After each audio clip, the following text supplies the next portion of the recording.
Vous écoutez le podcast La Belle Image avec Bernard Missa, auteur-photographe, mais aussi explorateur des moyens techniques et graphiques qui vous donnent des astuces pour mieux photographier, épisode numéro 255. Bienvenue dans La Belle Image, où l'on parle de l'impact de vos images, de techniques pour bien composer et de connaissances de l'appareil photo. Et voici aujourd'hui un épisode que j'ai intitulé « Le sens de l'ombre ». Autant que les photographes ou les peintres, les philosophes ont aussi pensé l'importance de l'ombre dans l'image. Alors pour la photo, on en trouve un écho intéressant dans la pensée de Schopenhauer, qui dans son traité sur la vue et les couleurs, développe une théorie selon laquelle la perception des ombres joue un rôle fondamental dans notre appréhension du monde visible. Au premier abord, cela peut sembler parfaitement évident, mais il s'agit d'en prendre conscience pour bien l'intégrer à notre pratique. L'ombre n'est pas seulement l'absence de lumière, mais une présence active qui va structurer nos images. C'est l'idée du philosophe pour qui l'obscurité n'est pas un néant optique, mais une polarité nécessaire à la perception. Alors selon Schopenhauer, la rétine est toujours en activité même dans l'obscurité totale, et cette idée résonne particulièrement dans la pratique de la photo, où les zones d'ombre peuvent naturellement être aussi expressives que les zones éclairées, et sont le résultat d'un dialogue entre une présence et une absence. Dans la pratique, les ombres servent à modeler les volumes, à créer de la profondeur et à diriger le regard également. Avec Schopenhauer, nous comprenons que cette fonction n'est pas seulement esthétique, mais profondément liée à notre manière de percevoir le monde. Pour lui, la vision est une activité interprétative où l'obscurité joue un rôle parfois plus actif encore que la lumière. En ce qui concerne la couleur, les ombres colorées ont aussi un rôle important dans la photo, car par l'intermédiaire de l'ombre, chaque couleur appelle sa complémentaire, de la même façon que chaque ombre appelle sa lumière. Et c'est de cette manière, par exemple, en regardant les ombres, que l'on va déterminer la direction de la source de la lumière. Cette compréhension de la vision, qui va être également développée par les impressionnistes et au début du XXe siècle, également par l'école du Bose, de la lumière et de l'ombre, nous aide à mieux saisir pourquoi certaines compositions photos nous touchent profondément, parce qu'elles respectent les mécanismes fondamentaux de notre perception.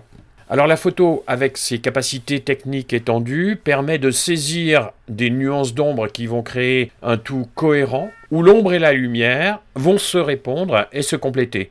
Les zones d'ombre en photo ne sont donc pas des espaces vides ou négatifs, mais des éléments qui vont être actifs dans la composition.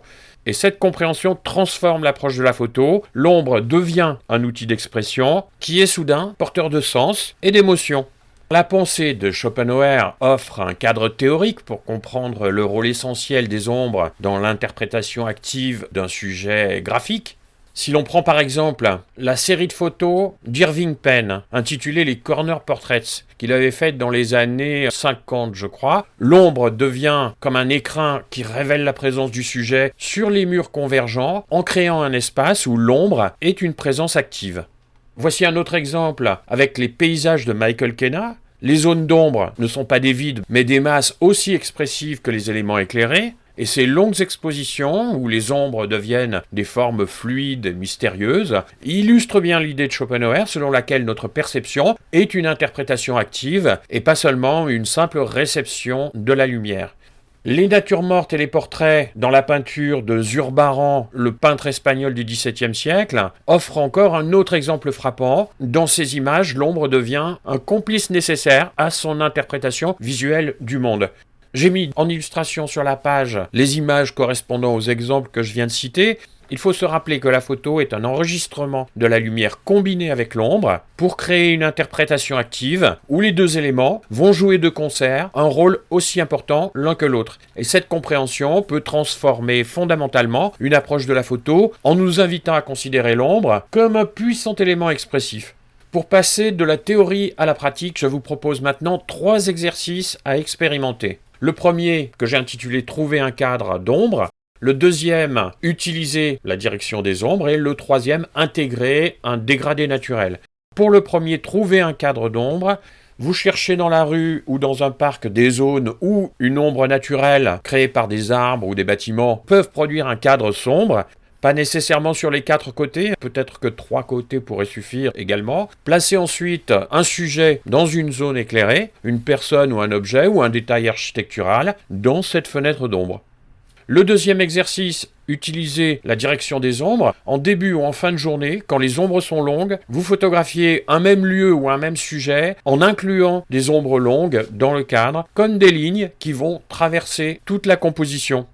Et enfin, le troisième exercice, je vous propose d'intégrer un dégradé naturel. Dans un couloir ou une ruelle ou sous une arcade, vous pouvez photographier la transition progressive de la lumière vers l'ombre, en concentrant l'attention sur la façon dont les détails apparaissent ou disparaissent dans ces zones de transition. Vous pouvez faire l'exercice en mode noir et blanc, si cela vous permet de mieux percevoir les nuances.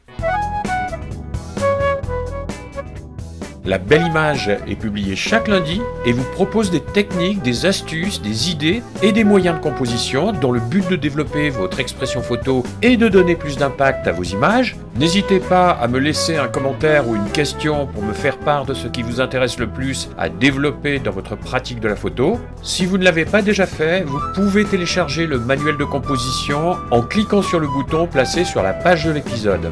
Je vous souhaite une bonne semaine de prise de vue et je vous dis à lundi prochain.